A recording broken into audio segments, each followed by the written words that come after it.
अस्सलाम वालेकुम dear readers, welcome to my YouTube channel Urdu novel collection. अगर आप नए हैं हमारे चैनल पे तो कर लें इसको सब्सक्राइब, और अगर आपको अच्छी लगे हमारी वीडियो तो प्लीज़ इसको लाइक ज़रूर करें और कमेंट सेक्शन में आके हमें अपनी राय से भी ज़रूर आगाह करें। तो चलिए बढ़ते हैं अपने आज के नॉवल की तरफ, जिसका नाम है तेरी चाहत मेरा असासा, और इसकी राइटर है शाज़िया मुस्तफ़ा। समीर, मुझे ना तुझसे अब बगावत की बू आ रही है। जहाँ इतना साथ दिया, यहाँ तू मुझे बीच मझदार में छोड़ देगा। दुख और अफसोस से अपना बैग बेड पर उठाकर पटका, जिसमें वो अपने कपड़े और दीगर ज़रूरियात की चीज़ें रख रहा था। समीत, ये इल्ज़ाम मुझ पर मत लगा, क्योंकि मैं शुरू से तेरा साथ देता आ रहा हूँ। वो तो मुझे इस लड़की पर कुछ तरस आने लगा तो इसलिए कहा है। झट समीत की परागंदा सोचों की नफ़ी की। इसलिए इतनी मुश्किल से तो मैं वहाँ तक पहुँचा हूँ, और तू कह रहा है कि छोड़ दूँ। तीखे चतुन उठाकर समीत को घूरा, जो निगाहें चुराने लगा।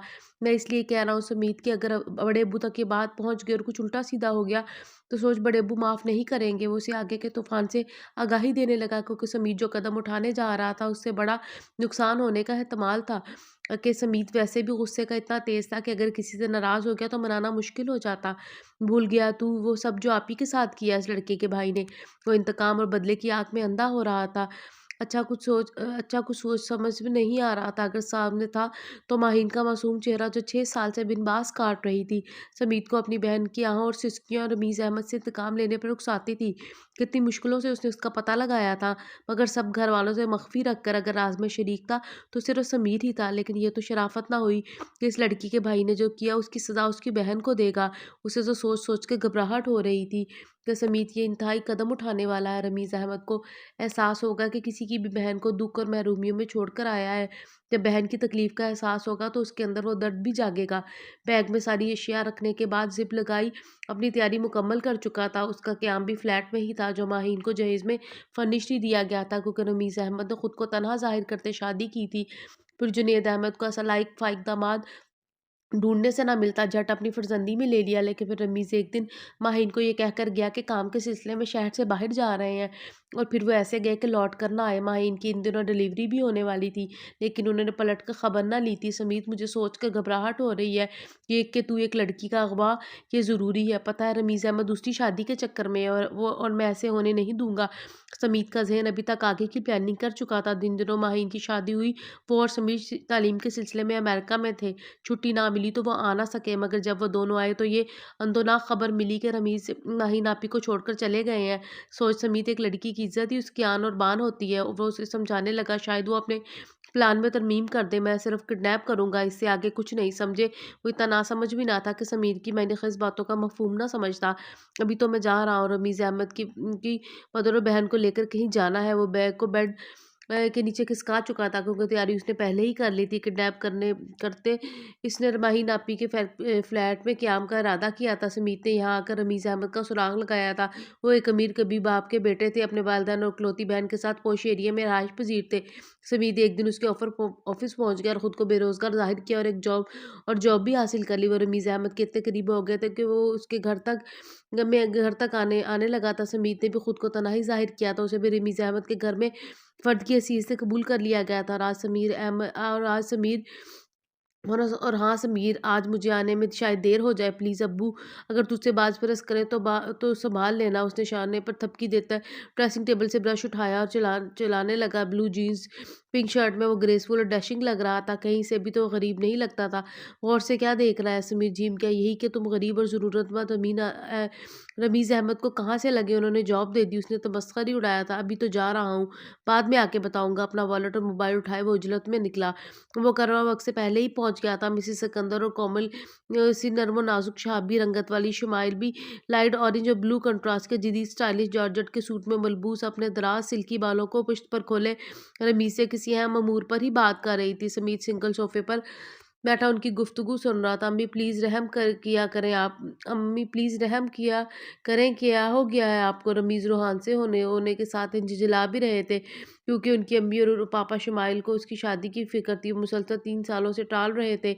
रवीज़ इस बार तुम्हारी एक नहीं चलेगी, मैंने बात कर ली है। और हाँ, रूमा से ठीक तरह से बात करना। वो अपनी नफीस ऑफ वाइट जॉर्जेट की साड़ी का पल्लू करीने से शाने पर टिकाए लाउंज में आ गया। अरे भैया चलिए ना। शुमाइल तो शुमाइल तो खुशी के साथ जल्दी भी वो जो खुशी के साथ जल्दी भी बहुत थी कि घर में भाभी आ जाएगी। फिर वो उसको उन सबको लेकर बहादुराबाद में मौजूद खूबसूरत से बंगले में ले आया। अक्सर वो 2-3 बार आ चुका था सिकंदर अहमद के साथ विजिट मीटिंग के सिलसिले में। समीत को वो हर काम में ही शामिल रखते थे। सुनो सुमीत, तुम भी अंदर चलना। रमीज कुछ नर्वस से हो रहे थे। उसने गहरी और तनकीदी नज़र ब्लैक 3 पीस में बुलबुल ड्रेसिंग से रमीज पर डाली।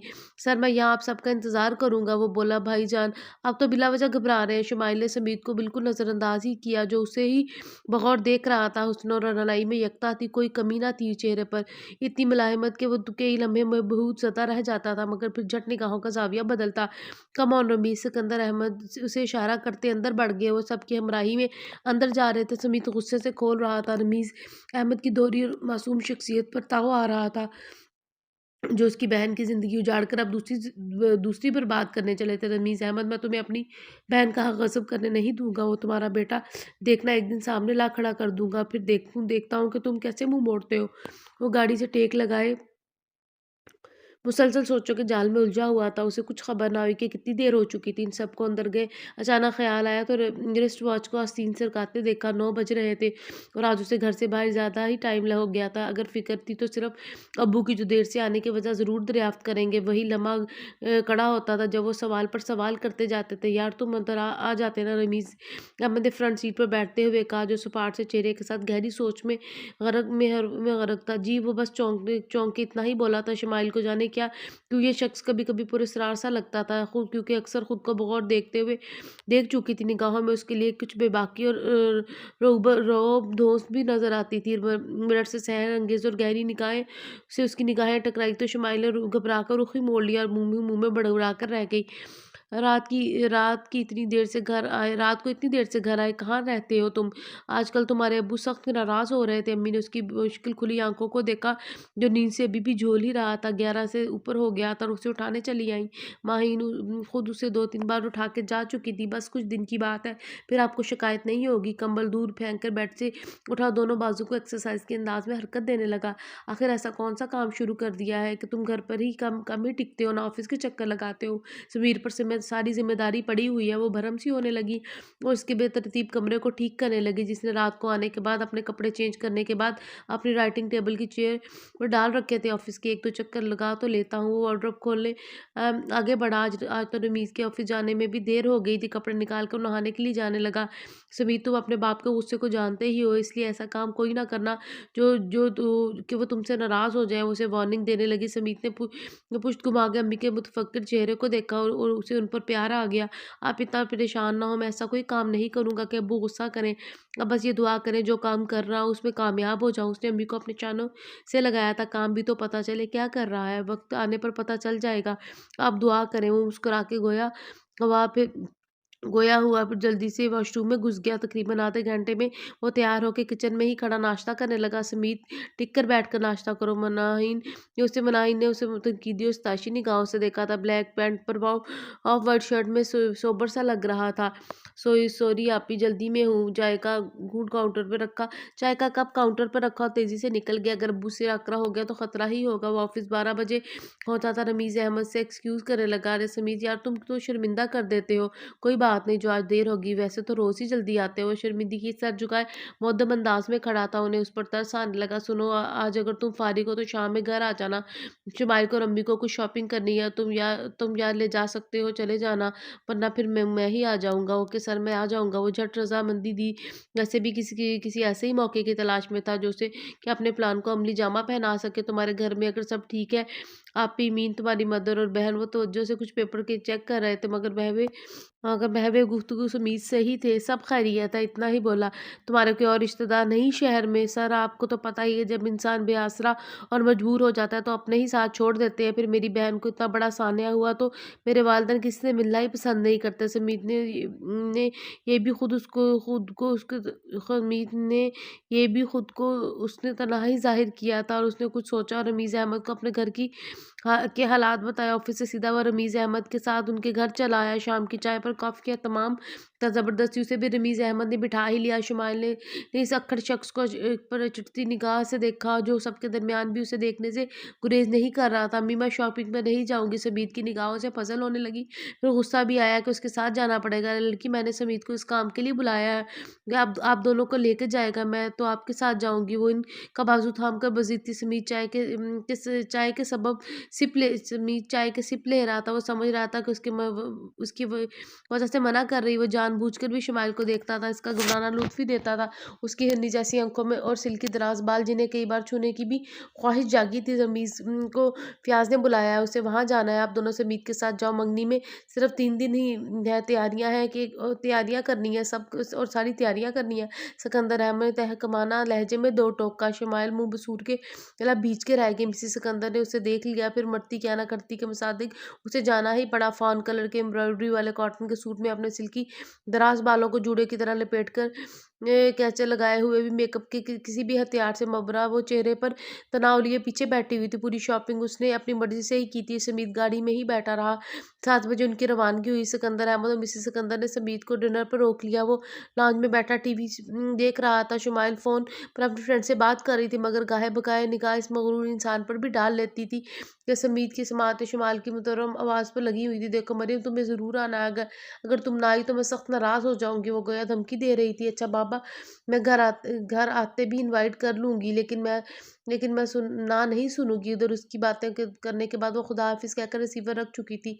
आपको अभी कोई काम तो नहीं है? फ़ौरन ही शुमाइल ने उससे पूछ लिया, जो चैनल सर्चिंग कर रहा था। जी, मुझसे कुछ कहा? वो ऐसे बोला तो यहाँ मौजूद है ना। जी, आपके अलावा तो कोई नहीं है। मुझे अपनी फ्रेंड के पास जाना है। गुस्सा तो बहुत आया उसके पोस्ट करने पर, जो जाने खुद को क्या समझता था। सॉरी, मुझे आज घर जल्दी पहुँचना है, क्योंकि कल से मेरे भैया जी की तबीयत ख़राब है, उसे डॉक्टर के पास लेके जाना है। बेबेरवती की इस हद कर दी कि शुमाइल को अपनी तौहीन सी लगी। कैसे झट मना कर दिया। ज़रूर जाना है तो रात 11 बजे तक आ जाऊँगी। अगर चलना चाहें तो ठीक। लहजे को गंभीर और मायने खज बनाया तो वो सरतपा सुलग गई थी। जी नहीं थैंक्स, इतनी रात को मैं किसी और अजनबी के साथ जाना पसंद नहीं करती। तंग करी बिगड़े तेवरों के साथ एक एक लफ्ज़ जताकर वाज़िया कर गई। किसी अजनबी पर एतबार शक्ल से ही किया जाता है। तंसिया ही गोया हुई थी। अजनबी अक्सर अपना एहसास दिलाकर किसी को ज़िंदा दरगोर भी कर जाता है, क्योंकि वो अजनबियत का एहसास मिटाने में किसी को खुशफहमियों में मुब्तला कर देते हैं। उसकी इन बातों के पीछे रमीज़ अहमद का किरदार ही था। शुमाइल को तो कुछ समझ ना आया। वो पैर पटकती हुई निकल गई। समीत फीकी सी हंसी हंस कर रह गया। सारी तैयारियां रमीज़ अहमद की मंगनी की हो चुकी थी। वो दिन भी आ चुका। समीत ने अपना बैग बेड के नीचे से निकाला। सुन, आज मैं आपी के फ्लैट में ही रहूँगा। मोबाइल ऑफ रखना, राब्ता रखूँगा। समीत उसे हिदायतें दे चुका था। वो उलझन में मुब्तला ही रहा। डर और खौफ सिर्फ बड़े अब्बू का ही था। समीत, यार सोच ले एक बार फिर। समीर, तू पागल हो तो नहीं हो गया? जब मैं सारा प्लान तरतीब दे चुका हूँ तो दोबारा क्यों सोचूं? वो चिढ़ सा गया। क्या अगर वो लड़की उल्टा सीधा, फिर वही बकवास। ऐसी हसीन परी नहीं है कि मैं उल्टा सीधा कर लूँ। अक्ल है मुझ में। गुस्सा ही आ गया था। बैग पर भी एक तायराना निगाह डालकर कोई चीज़ की कमी ना रह गई हो। खैर, हसीन परी तो है ही, मैं देख ही चुका हूँ कि नक्कियों से देखा। समीत दोनों हाथ पुश्त पर टिकाए घूर रहा था। फिर नीयत तो तुम्हारी खराब हुई ना। शट अप समीत, मैं इस वजह से नहीं कह रहा, नीयत मेरी है। समीर के तो सर पर जा लगी। बुरा मानकर उसे घूरने लगा। खबीज आदमी, एक लड़की को तना अपने साथ रखने का सोच, इसके अलावा इसे रखने का सोच, इसके लिए बाद में मसले तो नहीं होंगे। तुम अगवा करने के अलावा कुछ और सोचो। समीर, मुझे ना तुझ पर अब शक हो रहा है, क्योंकि मुझे लगता है मेरा साथ तू नहीं देना चाह रहा। जलील, तेरे प्लान पर मैं शुरू ही से साथ हूँ। वहाँ अमेरिका में भी यूनिवर्सिटी में कितनी लड़कियों से इश्क तूने चलाया मारा, मैं जाता था करता, तू था भुगतता मैं था। उसे समीत के इल्ज़ाम देने पर आग ही लग गई थी। बेड से तकिया उठाकर उस पर निशाना बांध रहा था। अरे अब तो मुझे एहसान के साथ जताएगा। बकवास ना कर। अच्छापन सिर्फ 2 दिन से ज़्यादा तेरा प्रोग्राम ना हो, क्योंकि गर्दन बड़े अब्बू मेरी ही पकड़ेंगे तेरी पूछगछ करने के लिए। और तू भी सुन ले, अगर कुछ भी हुआ तो तेरी ही हड्डियों का सुरमा मैं बनाऊंगा। समीत ने मुक्का तान कर उसे धमकी दी थी। ये अच्छा, खैर तुझसे भी निपट लूँगा, बड़े अब्बू से भी। मतलब सी सूरत बनाकर समीत को दांत पीस कर ही जवाब दिया और मुस्कुराता हुआ निकल गया।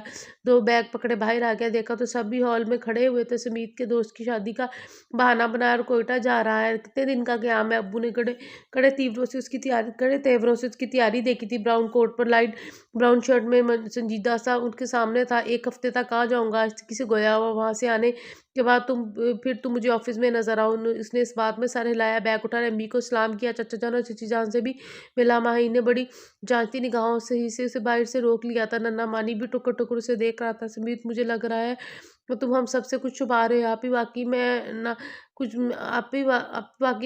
छुपा रहा हूँ। आप ही मैं वाक़ई कुछ छुपा रहा हूँ। मुस्कुराकर ज़रा तन से कहा था, ये तुम होते कहाँ हो? और अब ये दोस्त की शादी भी अचानक आ गई। वो तफ़रीशी निगाहों और लहजे के साथ उसके रूबरू होती। समीत ने मानी को प्यार किया जिसका हर नक्श रमीज़ अहमद से ही मिलता था। आ सकती? क्यों नहीं आ सकती? अच्छा ख़्याल रखिएगा मेरे इस छोटे से बेटे का। मुस्कुराता बाहर निकला। समीत ने ऊपर टेरेस से सारा नज़ारा देखा।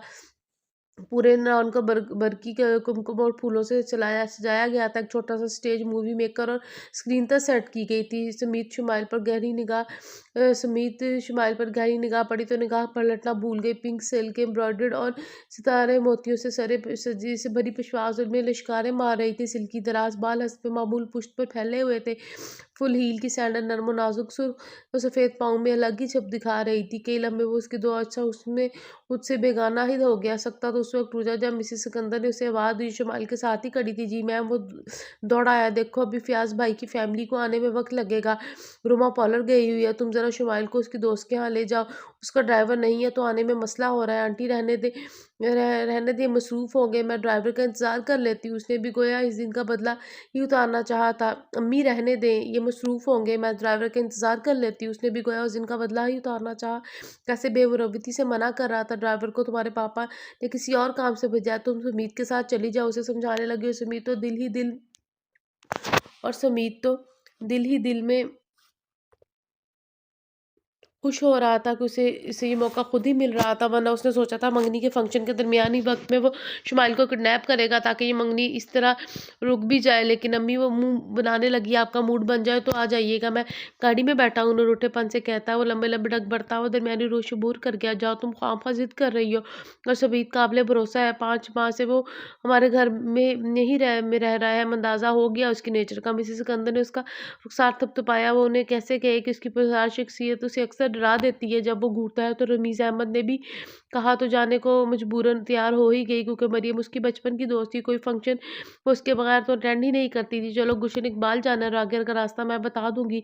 वो धड़ल्ले से आगे फ्रंट सीट पर बैठ गई। वो भी उसके पीछे बैठने से वो मुसलसल मिरर से देखता रहता था। सबीत ने फतहमंदी से उस पर निगाहें डाली। प्लीज़ गाड़ी अपने सामने देखकर ड्राइव करे। तंज के साथ उसे जिता ही दिया हूँ, आज तो तुम्हारे घर में क़यामत गुज़रेगी, क्योंकि मैं ऐसे ही मौके की तलाश में था। मुस्कुराती सैर अंगेज़ आँखें उठाकर गाड़ी वो स्टार्ट कर चुका था। शमाइल का दिल धक से रह गया। क्या बकवास है, वो वहशत ज़दा सी होगी। मोहतरमा, आज आप मेरे कब्ज़े में आ गई। मौका तो मुझे आपने खुद दे दिया है। रैश ड्राइविंग कर रहा था।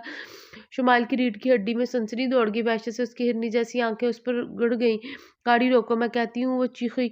समीत उसका नाजुक कोमल सा बायां हाथ अपने काहनी शिकंजे में जकड़ चुका था। उसे लगा जिस्म से जान जा रही है। उसे अपना हाथ छुड़ाया मगर नाकाम हुई है तो अब अपनी मतलूबा जगह पर ही रुकेंगे। फिर वहां से शुरू होगी रमीज़ अहमद की बर्बादी। लहजे तो मैंने खेज और पुरस्कार ही बना लिया। मुझे नहीं पता तुम्हारी नीयत का इतनी नीच हो गए तो खबरदार। जो नीच का बालों से जकड़ खुद से करीब किया। मैसूर कुन सी भीनी भीनी महक समीत के नथनों से टकराई। वो आंखें बंद के तकलीफ से बिलबिला कर रह गई। आधे घंटे की ड्राइविंग के बाद वो अपने फ्लैट पर ले आया। शुमाइल गिरती पड़ती उसके साथ चल रही थी। आंचल शानों से ढलक रहा था। 8 बजे का टाइम था। फ्लैट की साइड पर रश कम ही था। जल्दी वो सेकंड फ्लोर पर आया। लॉक खोलकर शुमाइल को अंदर धकेला और वो मोज़ेक के चिकने फर्श पर गिरती आंखों में आंसू उसे लबरेज थी। बाल चेहरे पर बिखरे हुए थे। समीत वहशी बना उसके करीब ही इस्तादा था। ये है तुम्हारा कैद खाना। आज तुम्हारे घर में मंगनी नहीं, मातम होगा, वो भी तुम्हारा नहीं। प्लीज़ मुझे जाने दो। क्यों कर रहे हो ऐसा? वो उसके आगे हाथ जोड़ने लगी। समीत को उसकी मुतरर्रम सूरत पे तरस भी आ रहा था, मगर अपनी बहन का गम नहीं भूलता था। उसने पुश्त घुमा ली। तुम इस वक्त हाथ जोड़ रही हो ना, सोच लो क्या हो सकता है। तुम इसी तरह हाथ जोड़ती रही ना तो सोच लेना क्या हो सकता है। इससे आगे भी क्या होगा, बोलो वैशी। इंसान वो दहाड़ रही थी, फिर वो समीत पर झपट पड़ी, उसे मारने लगी। शुमाइल के बाल एक बार फिर उसकी फौलादी उँगलियों में थे। क्या खबर थी कि अगर कभी छुएगा तो वो वैसे वो सोचकर ही रह गया। अपनी हद में रह घसीटकर उसे अंदर कमरे में बंद कर दिया। 4 घंटे से वो अंदर कमरे में बंद थी। रह के अपने अम्मी-पापा, भाईजान का ख़्याल आ रहा था। उन्होंने अब तक उसकी तलाश में दौड़ लगा दी होगी। क्या क़यामत गुज़र रही होगी। ये वहशी इंसान जैसे कोई परवाह ही ना थी। आखिर उसका मकसद क्या था जो उसे यहाँ लाया। वो लाइम थी मुसलसल रो रही थी। रोते-रोते शायद उसकी आँख लगी ही थी कि कमरे में भारी कदमों की धमक से वो चौंक गई। खौफ से आँखें खुल गई। खुद को आँचल में छुपाकर वो वार्डरोब के साथ ही चिपक गई। जैसे वो उसे बचा ही लेगी। लो फ़ोन करो और बताओ कि तुम्हें मैंने किडनैप किया है और हाँ, अपने भाई से बात करना। बहुत से डायलॉग आते हैं ना, वो सबका ख़्याल करता है। मोबाइल खौफ से कांपती शुमाइल की तरफ बढ़ाया, जो नासमझी की कैफियत में उसको जैसे इंसान को खूनखार निगाहों से घूर रही थी। वही समीत उसके करीब ही नीचे बैठा तेजी से पीछे हो रही थी, मगर उसके बाल खींच के और वो चीखने लगी, प्लीज छोड़ो मुझे, छोड़ दो। वो तकलीफ में मुब्तला अपने बालों को छुड़ाने लगी। लंबे गले बाल दर्जी से वो जकड़े हुए था। फोन करो रमीज अहमद को। उसकी हिरनी जैसी आंखों में आंखें डाल दी। नहीं करूंगी, वो उसे भी जिद हो गई थी। फिर भूल जाओ कि मैं तुम्हें छोड़ूंगा। ऐसा अशर करूंगा कि रमीज़ अहमद को सब एक-एक करके याद आएगा कि किसी लड़की को तबाह और बर्बाद भी कर चुके हो। क्या समीत इस वक़्त उसके बाल छोड़ोगे? तो वो सवालिया निगाहों से उसे देखने लगी। आँचल ढलक के नीचे गिर चुका था। तनफ़्फ़ुस उसका तेज़ था, कानों के अवेज़े तक बालों में उलझ गए थे, कलाइयों में चूड़ियाँ टूट के चुभ गई थी, जहाँ से खून भी छलक रहा था। तुम्हारा मकसद क्या है? मैं तुम्हें मिलेगा क्या किसी लड़की की? शट अप, मैं ऐसी गंदी हरकत सोच भी नहीं सकता। तुम्हें मैं हाथ भी नहीं लगाऊँगा। बस अपने भाई को फ़ोन करो, बताओ कि तुम्हें तुम्हारी बीवी के भाई ने किडनैप किया है। क्या बकवास है? वो मुतवैश सदा सी रह गई। समातों ने ये क्या सुना था? वो फटी-फटी निगाहों से देखती रह गई। बकवास नहीं है। तुम्हारे भाई ने आज से 5 साल पहले मेरी बहन से शादी की, खुद को तनहा ज़ाहिर किया, हमारे ऑफ़िस में जॉब की और फिर मेरे वालिद को तुम्हारे भाई की शराफ़त ऐसी भाई की अपनी मासूम बेटी को उसके हवाले कर दिया। मगर वो मकार आदमी मेरी बहन को उस वक़्त छोड़ गया जब वो उसके बच्चे की माँ बनने वाली थी। दाँत पीस-कर उसने शुमाइल को सब बता दिया और उसकी निशा पे मुतहय्यर ज़दा सी रह गई, आँखें पथरा गई। उसका भाई और ऐसी हरकत दिल जैसे मानने को तैयार नहीं था। तुम झूठ बोल रहे हो। आवाज़ लरज़ गई थी। झूठ बोल रहा हूँ। दिखाऊँ सबूत? वो उसके करीब ही झुका और सरासमगी से दूर हुई। वार्डरोब खोलकर एक फ्रेम उसकी गोद में डाला। देखो गौर से और बताओ, ये तुम्हारा भाई ही है ना? समीत को गुस्से से लाल अंगारा देख रही थी। नकाब की आग में से कुछ दिखाई नहीं दे रहा था। शुमाइल खैर से तस्वीर में मौजूद अपने भाई को एक लड़की के साथ खड़ा देखकर, लड़की दुल्हन बनी हुई थी। ये झूठ है। वो होंठों पर हाथ रखकर दबी-दबी आवाज़ में बोली, अभी भी झूठ है? फिर तुम्हारे भाई के 4 साला बेटे को सामने लाऊँ, जिसे देखकर तुम्हें यकीन आ जाएगा। नागवारी तो उसके चेहरे से झलक रही थी। बेटा ज़ेरे लब बोली, क्या ये शख्स इंकिशाफ़ कर रहा है? हाँ, बेटा भी है। इत्तेफ़ाक से उसे एक एक नग उसका एक-एक नक्श तुम्हारे भाई का चुराया है उसने। देखो, अगर तुम्हारी ये बात सच है तो तुम मुझे जाने दो, मैं जाकर हकीकत मालूम करूँगी। मैं वादा करती हूँ तुम्हारा साथ दूँगी। फ़ौरन ही मुफ़ाहमत पे उतर आई, क्योंकि इतने सबूत के बाद तो वो मज़ीद इनकार नहीं हो सकती थी।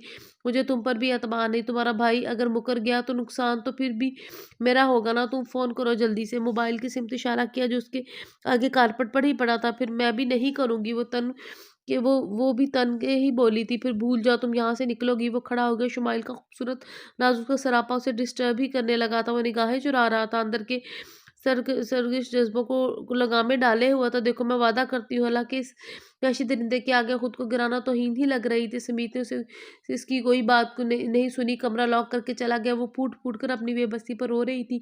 ऐसी बेखबरी में वो मारी जा रही थी। कोई भी तो ऐसा यहाँ ना था जो उसकी मदद करता। गिरियाज़ारी करती। वो रोती रही है, गिरियाज़ारी करती ही रही। आज उसे पूरे 2 दिन हो गए थे, ना कुछ खा रही थी, मुसलसल रो रही थी, जिसकी वजह से उसकी निकाहत तारी हो गई। समीत के हाथ-पाँव फूल गए। समीत से भी उसके सिलसिले में बात कर चुका था। उसने आने से इनकार कर दिया क्योंकि अब्बू को शायद कुछ शक हो चुका था। देखो, तुम कुछ खा लो। वो उसके करीब घुटनों के बल बैठा। इस वक़्त शुमाइल ने अपनी सूजी आँखें खोली और जो स्लाइस और दूध का मग लिए खड़ा था, अंदाज़ में शर्मिंदगी भी झलक रही थी। नहीं खाना मुझे, नहीं खाना मुझे, नहीं खाना। वो पूरी शिद्दत से चीखी और हाथ मारकर ट्रे दूर फेंक दी। समीत को गुस्सा आया। एक सन्नाटेदार तमाचा उसके नाज़ुक से बाएँ रुख़सार पर जड़ दिया। वो सकर लहरा के गिरी। पहले ही वो लबे दम थी। नहीं खानी तो ना खाओ, लेकिन मैं तुम्हें ऐसे नहीं छोड़ूँगा। तो उसका आँचल कदमों में पड़ा, हाथों में लपेट कर बेड पर उछाला। शुमाइल खौफ से दूर हो गई थी।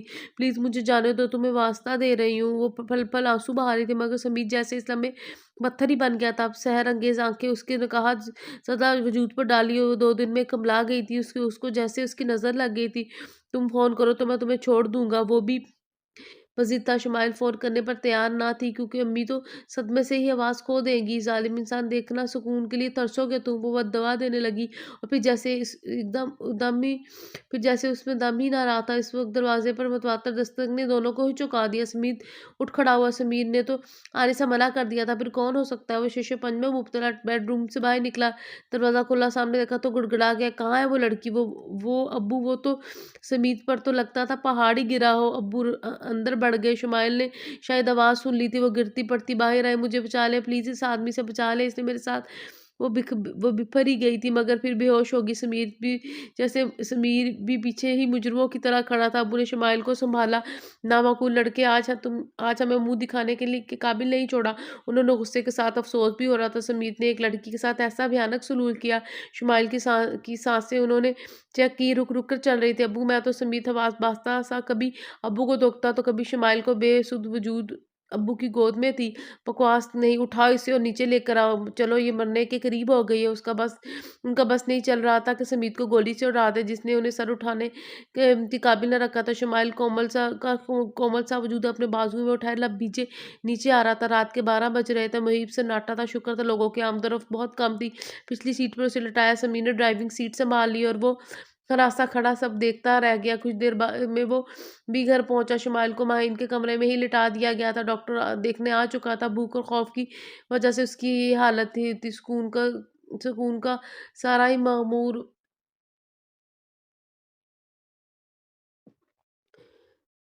सब लोग ही मुतफ़क्कर ज़्यादा वहाँ मौजूद थे। अम्मी उसके सराहने बैठी थी। माहीन को अपनी ये मासूम और नाज़ुक सी नंद बहुत प्यारी लगी थी। समीर बेडरूम के बाहर चौखट में ही खड़ा था। उसकी निगाह झुकी हुई थी। कोई भी उससे बात नहीं कर रहा था। सबको उस वक़्त सिर्फ़ शुमाइल की फ़िक्र थी। अम्मी, आप कुछ तो खा लें। रमीज़ कितनी देर से उन्हें खिलाने की कोशिश कर रहा था। वो मुसलसल 4 दिनों से रो रही थी। वो माँ थी और फिर औलाद जो उनकी नज़रों के सामने गायब हो जाए। सुकून कब मिलता है? मेरी बच्ची पता नहीं किस हाल में रखा होगा। पुलिस को को आप मना कर रही हैं, इन्फॉर्म ना करें। उन्होंने दलिया का प्याला साइड टेबल पर रखा। सिकंदर अहमद गुमसुम हो गए थे। अरे जवान बेटी घर से गायब हुई है, लोग कितनी बातें बनाएंगे अगर पता चल गया तो। वो तेज तेज लहजे में बोली। उन्होंने सभी को बताने से मना किया था। शुमाइल का किडनैप हुआ। फयाज साहब ने तो रिश्ता इस दिन ही तोड़ दिया था, क्योंकि रमीज़ अहमद ऐसे हालात में कैसे मंगनी कर सकते थे? फिर वो कौन सा दिल से राजी थे, बल्कि दिल पर बोझ ही था कि किसी को अपना सब कुछ पहले ही सौंप चुके थे। जब वो नहीं तो फिर कोई कोई नहीं। इसलिए हाथ पर हाथ रखने से कुछ नहीं होगा। वो खिसिया गए। रमीज़, मैंने पुलिस को इन्फॉर्म कर दिया है, क्योंकि अब कोई चारा नहीं है। तुमने समीत से राब्ता किया? पापा, मोबाइल ही ऑफ है। वो बताने लगे। तुम लगे रहो, किसी वक्त तो होगा। वो थके थके कदमों से कमरों से निकल गए। रमीज़ ने अम्मी को ज़बरदस्ती दलिया खिलाया, फिर दवाएं खिलाई। अंजाना का प्रॉब्लम तो उन्हें एक अरसे से था। उन्हीं की वजह से वो अपनी ज़िंदगी को छोड़ के आए थे। फिर पलट कर खबर तक ना ली थी वो किन हालों में है। और फिर दूसरी ज़िंदगी दुनिया के में आने वाली थी। वो बेटी थी या बेटा, वो माजी में खो गए थे। माहिन, मैं सोचता हूँ अगर तुम ना मिलती तो शायद मैं सारी ज़िंदगी अधूरा ही रहता। उन्होंने माहिन के गिर्द हसार बाँधा। वो छुई मुई सी उनकी बाहों में पिघलती जा रही थी। जमीज़ अहमद की मोहब्बत और चाहत में तो वो सरतबा डूब ही चुकी थी। यूनिवर्सिटी में दोनों साथ ही थे। फिर वो उन्हें एक ऐसी भाई कि वो उनके घर तक पहुँच गए, लेकिन तरीका उनका गलत था। ना इधर आज तक बता सके और कि वो शादी कर चुके, ना ही पलट के माहिन को अपने होने का एहसास दिला सके। अब मुझे छोड़ तो नहीं देंगे। उसे अक्सर ये वहम सताने लगा, कभी नहीं। ऐसा तो तुम बिल्कुल ना सोचा करो। यकीन दिला से उसकी पेशानी पर अपने होंठ रख कर दिए। कितनी खूबसूरत ज़िंदगी थी, मगर जब पता चला कि अम्मी बीमार है तो वो सारी नाराज़गी भुला के माँ के पास चले आए। ये भी ना सोचा कि कोई उनके इंतज़ार के दीप जलाए बैठा है। लेकिन यहाँ अम्मी की कंडीशन, उनका बाईपास होना था। वो किसी को कुछ ना बता सके। पापा की हमेशा ख्वाहिश यही रही थी कि वो उनके दोस्त फयाज़ की इकलौती बेटी से शादी करें, जबकि उन्हें तो माहीन पसंद थी। वो अपनी पसंद से आगाह ना कर सके। पापा ने उन्हें जायदाद से आग करने को कहा था। वो सब कुछ छोड़-छाड़ के घर ही से निकल गए थे। रमीज़, तुम इधर अंधेरे में क्यों बैठे हो? सिकंदर अहमद ने उसके शाने पर हाथ रखा। वो लाउंज में बगैर लाइट के ही बैठे थे, मगर ज़हन माज़ी के अवराक पलट रहा था। जी, वो याद ही नहीं रहा। वो फ़ौरन खड़े हो गए, अम्मी को खाना खिलाने के बाद इधर ही आ गए थे। बेटा कभी-कभी किसी पर अंधा एतमाद भी नुकसान का बाइस बनता है। देखो आज तो हम सब बेबस हो गए। उनके लहजे में फ़ुर्दगी और कशीदगी थी। आप फ़िक्र ना करें, मैं अपनी बहन को देखिएगा बाहिफ़ाज़त उसके जंगल से निकाल के ले आऊँगा। अगर ये हरकत उसने की है तो कीमत भी अदा करेगा। रमीज़ ने उन्हें पुरएतमाद लहजे में यकीन दिलाया। आँखों में सिकंदर अहमद की हसरत पनाह थी। उनकी कुल कायनात उनकी औलादें ही तो थीं। वे होश में आती तो फिर चीखने चलाने लगती। उसकी हालत ठीक ना थी। सब भी मतवज्जा ज़दा उसकी ठीक होने की दुआएं कर रहे थे। समीत अगर इस लड़की को कुछ हो गया तो मैं कभी तुम्हें माफ़ नहीं करूंगा। अबू मैं गलत मकसद से इसे लेकर नहीं गया था। उसके भाई ने क्या किया आप भूल गए? कब वो बर्दाश्त कर रहा था? फट पड़ा। खामोश हो जाओ। अरे अगर किसी को उसकी गलती का एहसास दिलाना हो तो खुद को नीचा गिरा दोगे तुम। समीत तुमने बहुत ही बुरा किया। वो उसके मुंह पर झापड़ लगा चुके थे। वो हिल के ही रह गया था। अगर मैं समीर को तुमसे बात करते हुए मोबाइल नहीं ना पकड़ता तो तुम इस हद भी क्रॉस कर जाते। बस वो कसर रह गई।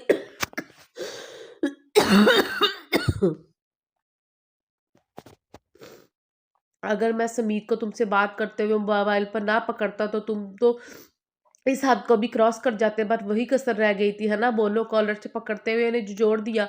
वो लब काट रहा था। कान खोलकर सुन लो, इस लड़की से हाथ जोड़कर माफी मांगोगे? उन्होंने हुक्म दिया। कभी नहीं। जिद्दी तो भी शुरू से ही था। माहीन तहसील बरी आ भर कर रह गई। उसके भाई ने उसकी मोहब्बत में इंतहाई कदम उठाया था। वो तो उसे तसल्ली के दो बोल भी ना बोल सकी थी। अबू इन्हें होश आ गया है मुकम्मल तौर पर। कशमाला तेजी से अंदर आई और समीत को सख्त भी सुना रहे थे कि एकदम नाहीन के कमरे की तरफ बढ़े। समीत हथेली पर मुक्का मार के रह गया। प्लीज़ मुझे घर छोड़ आए। उसकी फूलों जैसी रंगत मांद पड़ गई थी। सबके सामने हाथ जोड़ रही थी। हाँ हम तुम्हें तुम्हारे घर छोड़ आएंगे। पहले तुम कुछ खा लो। एक शफीक हस्ती ने आगे आके उसे अपनी गोश में लिया। वो ममता के इस एहसास में आकर फौरन ही रो दी। अम्मी जो याद आने लगी थी। भैया भाभी पहले इसे कुछ खिला दें क्योंकि कल से कुछ नहीं खाया उसने। चची जान ने कहा। माहिन उसके लिए जूस ले आई थी। शुमाइल ने निगाह उठाया, उसे देखा जो तस्वीर में भाईजान के पहलू में शर्माई हुई खड़ी थी। कितनी नरमी थी इसके चेहरे पर। नाजुक नैन नक्श और यकटक देखने लगी। माइन जूस का गिलास उसे पिलाने के लिए आगे लाई। मम्मा फूफो को होश आ गया ना? ये ठीक हो गई ना? नन्ना गोल मटोल था 4 साल मानी जिसकी बुरी बुरी आंखें बिल्कुल रमीज अहमद की तरह थी। एक एक अंदाज हमीज से मिलता था। अभी फूफो जूस पी लेंगी फिर दवाई भी तो खानी है। माहिन उसे समझाने लगी। मानी अपनी जहानत से चमकती आंखों से शमाइल को ही देख रहा था। माहिन बेटा तुम उसे कुछ खिला दो ताकि दवाई भी खा सके। अब्बू ने भी हिदायत दी। सभी ने तशक्कुर भरा सांस लिया कि उसे होश आ गया था। माहिन ने शुमाइल की खिदमत और दिलजोई में कोई कसर नहीं ना छोड़ी। वो शायद वो पहले बहल ही गई थी। मानी अपनी मासूम बातों से उसे अपनी तरफ अपनी जानिब मबजूल करवा चुका था। बेख्तियार उसे प्यार भी कर चुकी थी। पप्पो आपने पापा को देखा? उसने शुमाइल से एकदम ही सवाल किया। माहिन के चेहरे पर एक रंग आकर गुजर गया। कितने ही सवाल वो अपने पापा से मुतल्लिक गुस्से भी किया करता था। कितना वो बहलाती बच्चा ही था, बिखर जाता। हाँ देखा है, बिल्कुल आप ही की तरह है। शुमाइल ने उसकी नाक पकड़ी। मैं पापा से कभी मिला ही नहीं। हम लेके चलेंगे पापा के पास। उसने यकीन दिलाया। माहिन से बर्दाश्त नहीं हो तो कमरे से निकल गई। शुमाइल उसका गम और दर्द समझ सकती थी। अभी तक एक लफ्ज़ भी हर्फ शिकायत माहिन ने अदा ना किया था। मुझे तुमसे ये उम्मीद नहीं थी। सारा प्लान मेरा चौपट हुआ तुम्हारी वजह से। समीत अब समीर पर को बुरा भला कह रहा था जिसने अब्बू को ही सारी तफसील बता दी थी। वो भी क्या करता, मजबूरन हो गया था। समीर ने ये बात संभालने की बहुत कोशिश की थी लेकिन बड़े अब्बू ने तो समीर मैंने बात संभालने की बहुत कोशिश की थी लेकिन बड़े अब्बू ने तो मुझे तुमसे मोबाइल पर बात करते हुए सुन लिया था। हालांकि मैंने बहुत एहतियात बरती थी। यकीन दिलाने लगा। समीर बुनाता पूरे कमरे में चक्कर काटता। उसकी जिद आग किसी तौर पर कम होने में नहीं आ रही थी। शुक्र करो लड़की बच गई। अगर ये मामला सीरियस हो जाता तो फिर ना तेरी बचत नहीं थी। फिर ना तेरी बचत नहीं थी। समीर ने कई बार शुक्र अदा किया था। भाईजान भाईजान कुशमाला आपसे पकारती कमरे में आई। वो दोनों ही चुप हो गए।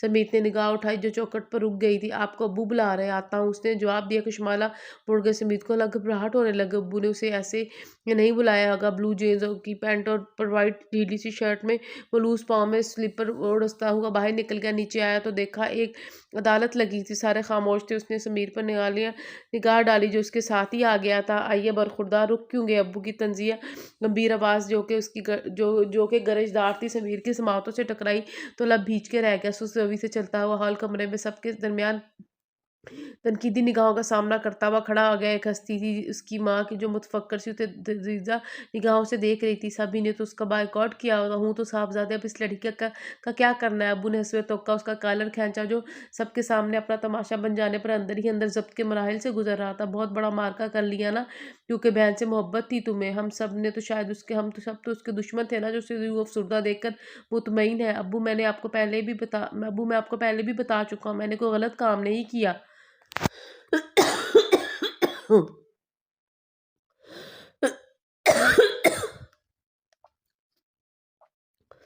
चच्चा जान को उस पर तरस आ रहा था। बोलने के लिए उन्होंने लब वाही किए थे कि अब्बू ने हाथ उठाकर उन्हें रोक दिया। मैं तो तुम पर बिल्कुल यकीन नहीं कर सकता हूँ। जब तुम मुझसे किडनैप किया तो ज़रूर कोई गुल भी खिलाया होगा। लहजे में तंज और मैनी खींची थी। समीत खफीफ सा होकर लब काटने लगा। अब्बू की इतनी गहरी बात वो समझ चुका था। मैं सच कह रहा, मैंने उसे हाथ तक नहीं लगाया। वो तंग कर बोला, ये तो तुम कह रहे हो, इस लड़की के घर वाले यकीन कर लेंगे? लोग यकीन कर लेंगे? एक लड़की मुसलसल 6 दिन से अपने घर से गायब रही, लोग इसकी पाकीज़गी पर यकीन कर लेंगे? वो धाड़े उन्हें समीत पर बहुत गुस्सा आ रहा था। अब इससे पूछ सकते हैं, हरासा ही होने लगा था। बड़े अब्बू, ऐसी कोई बात नहीं। समीर ने हमायत में लब कुशाई की। तुम चुप करो, साथ तुमने भी दिया है इसका। कितनी बड़ी बेवकूफ़ी की तुमने। उन्होंने उसे झिड़कने के साथ कड़े तेवरों से भी डांटा। फिर समीर खुज्जल हो गया।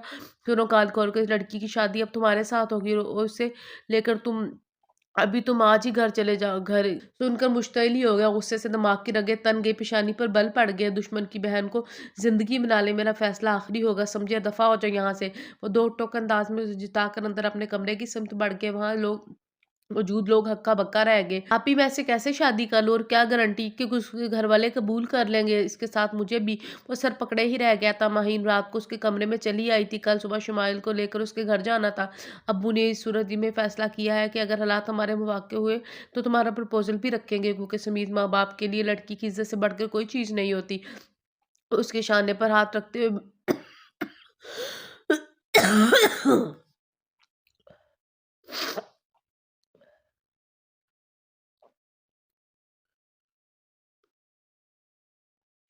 वो उसके शाने पर हाथ रख के बैठी हुई थी। वो मुस्तरब इंतशार का शिकार तो दिन रात का सुकून बर्बाद हो गया था। मैं कसम खाता हूँ, आप ही मैंने कोई भी ऐसी हरकत नहीं की। पूछ लें जाके अपनी नंद से, बल्कि चलिए मैं पूछवाता हूँ। इसमें एक दम ही जोश आया। माहीन का हाथ पकड़कर वो कमरे से निकलता चला गया। समीत, क्या कर रहे हो? छोड़ो मेरा हाथ। वो चीख रही थी, मगर वो सुन ही कब रहा था। माहीन के कमरे में लाते ही छोड़ा। वो जो नन्ही-मानी से बातों में लगी हुई थी, सुमीत को देखकर उसका रंग फ़क हो गया। बेड से फ़ौरन ही उतर गई। बताओ, मैंने कोई गलत हरकत की तुम्हारे साथ? नहीं भाभी। वो तो कानों पर हाथ रख के ज़रा सिमकी से माँ इनकी पिष्ट के पीछे हो गई थी। सुमीत को तो गुस्सा ही आ रहा था। उसका हाथ पकड़ा, सामने किया। सुमीत, छोड़ो इसे। माही ने उसे पुश्त से पकड़ा, मगर वो वैसे ही बना हुआ था। बताती क्यों नहीं? बोलो ना। शुमाइल का बाजू अपनी फुलादी उँगलियों से थामा हुआ था। भाभी, ये बहुत बुरे हैं, इन्होंने मुझे अज़ियतें दी। मेरे साथ आगे बोलने ही वाली थी कि सुमीत का भारी मर्दाना तवाना हाथ उसके रुखसार पर पड़ा। समीत माहीन की आंखें फटी की फटी रह गई। शुमाइल ने चेहरा हाथों में छुपाकर रोना शुरू कर दिया। भाभी, इन्होंने मुझे बहुत मारा, ज़बरदस्ती की है मेरे साथ। वो बोल किसी और ही अंदाज में रही थी ताकि माहीन गलतफहमी का शिकार हो जाए। आप ही ये झूठ है, उसने दिखाई दी। ये सच है, तुम जैसा नीच और घटिया इंसान मैंने सारी ज़िंदगी नहीं देखा। वो गहराई दाँत पीसते हुए आँखों से उसके शरारे ही निकल रहे थे। समीर से इंतकाम ही लेने को दिल चाह रहा था, मगर वो वैसा करना नहीं चाह रही थी। उसने 4 दिन में ही यहाँ रहकर जान लिया था कि सारे ही लोग मोहब्बत करने वाले हैं, और माहीन जो उसकी भाभी थी कितना उसका ख़्याल रख रही थी। वो सोच लिया था कि अपने घरवालों को मना लेगी, इतनी मोहब्बत करने वाले सब है। और माहीन उसका 4 साला भतीजा, उसे तो देखकर ही अम्मा, पापा और अम्मी रह ही नहीं पाएँगे। मगर समीर की तरफ से उसके दिल में नफ़रत भर गई थी। 4 दिन में ही वो उसके रूबरू यूँ ग़ज़बनाक अंदाज़ में देख रही थी। अगर मैं सच में नीच और घटिया हूँ, तुम्हारे साथ ठीक नहीं किया, तो सुन लो कान खोल कर के तुमसे शायद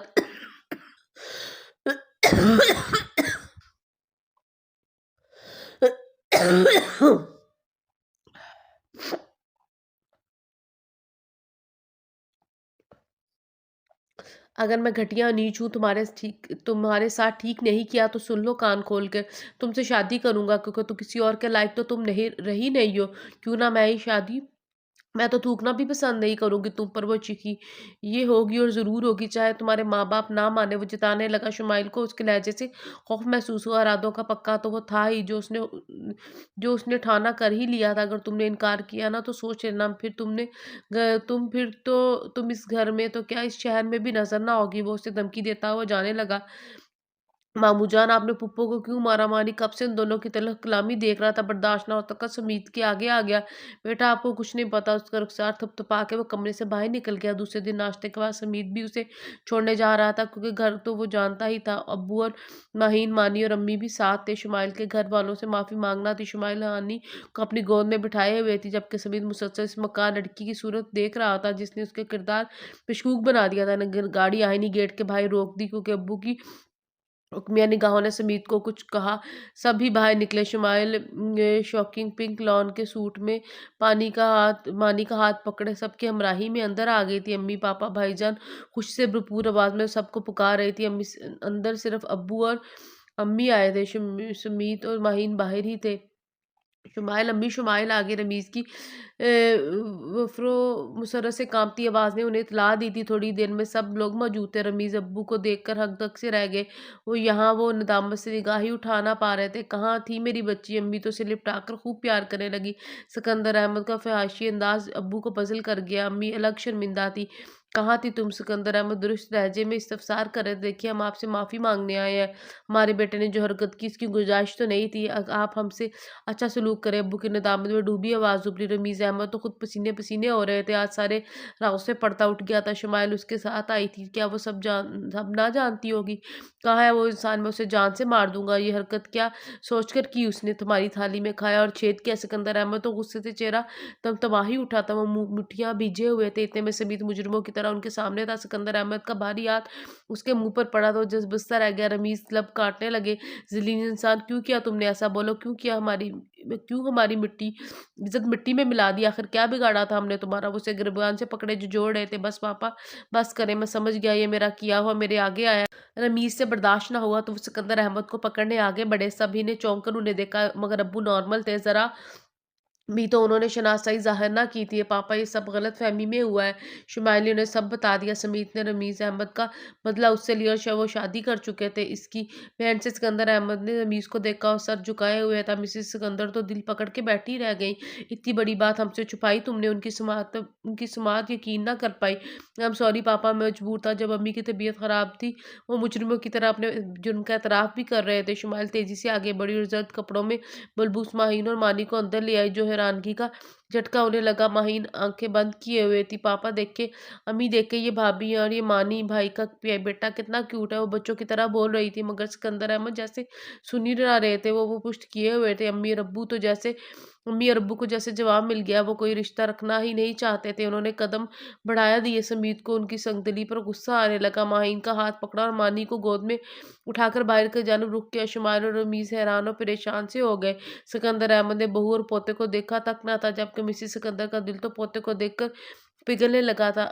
प्लीज़ पापा, ऐसा मत करें। प्लीज़ पापा, मानी को देखें। उससे तो इ इसे इसके पापा से दूर ना करें। अच्छे पापा, आप रोक लें भाईजान। अधूरे हैं भाभी और मानी के बगैर। उसने घुटने टेक दिए, ज़ारों की तार रो दी। रमीज़ का दिल कट रहा था। माहीन को देखकर दिल सबसे गुज़र रहा था। मानी उनकी औलाद जिसे देखा तक ना था। वो मासूम बच्चा कैसे टुकर-टुकर देख रहा था। इतने मजबूर हो गए कि कुछ ना बोल पाए। पापा, मैं आपसे दूर रही तो आपको तकलीफ़ हुई थी ना? देखिए पापा, मानी का ख़्याल करें। वो सब बहुत अच्छे हैं। मेरा बहुत ख़्याल रखा पापा। आपकी बेटी को उन्होंने सबने फूलों की तरह रखा है। प्लीज़ पापा, रोक लें। वो सर ज़मीन पर रख के फूट-फूट कर रो दी। इसलिए में सिकंदर अहमद का दिल हिला। क्या वो एक बच्चे को उसके बाप से दूर रख सकते हैं? एक लड़की जो उनके बेटे की बीवी थी, अगर उसे वो दूर करेंगे तो सुकून से तो ज़िंदा ना रह सकेंगे। जाओ रमीज़, रोक लो अब मेरी बहू को, मेरे पोतों को। बुराई आवाज़ में हुक्म दिया। रमीज़ गंगसा रह गए। तेज़ी से दौड़े। शुमाइल भागी और फिर गेट अबूर करने से पहले इन सबको अंदर ले आए। अब्बू और अम्मी ने सिकंदर अहमद से माफ़ी माँगी। समीत का प्रपोज़ल भी पेश किया। शुमाइल तो सख्ते में आ गई थी। वो तो समीत को ध की धम को धमकी ही समझी वो तो समीत की धमकी ही समझी थी। ये वाक़ई उसने कर दिखाया था। या अभी भाभी और भतीजे की खुशी भी ना मना सकी कि ज़ालिम इंसान के हवाले करने के बारे में सोचा जा रहा था। वो कमरे में चली आई। फिर उसे किसी चीज़ की खबर ना हुई कि सब कब गए। सिकंदर अहमद और मिसेस सिकंदर ने समीत का प्रपोज़ल कबूल कर लिया था। फिर उसका ज़ाला भी इसी तरह होना था। सबको खबर थी कि शुमाइल का किडनैप हुआ था। शुमाइल एहतजाज में एक लफ्ज़ भी नहीं कह सकी थी। उसकी वजह रमीज़ अहमद थे, जिनकी ख़ज़ानरसीदा ज़िंदगी में जो बाहर आई थी, वो कैसे इसमें फिर खिज़ां फैला दिया। माहीन उसे बहुत पसंद आई थी। सब घरवाले भी अच्छे थे, मगर दिल समीत को कबूल नहीं कर रहा था, जिसने इतना बुरा सलूक उसके साथ किया था। शुमाइल, अगर तुम राज़ी नहीं हो तो मैं घर में मना कर देती हूँ। माहीन ने उसकी खामोशी नोट की तो वो पूछे बिना ना रह सके। नहीं भाभी, ऐसी बात नहीं है। वो उठ के बैठ गई। माहीन उसके करीब ही बेड पर उसके सराहने बैठ गई। अगर तुम समीत के रवैये से परेशान हो तो ये मैं तुम्हें बता दूँ, ऐसा बिल्कुल नहीं है। बस उससे मेरे गम ने सब करने पर मजबूर कर दिया। तुम प्लीज़ उसे माफ़ कर दो, और समीत को भी मेरी वजह से ये सब हुआ है। शर्मिंदगी और अफ़सुर्दगी से बोलती। शुमाइल के हाथों को थाम लिया। इतने अरसे बाद तो उसे कोई खुशी मिली थी, मगर इसमें भी धड़का ही लग रहा था।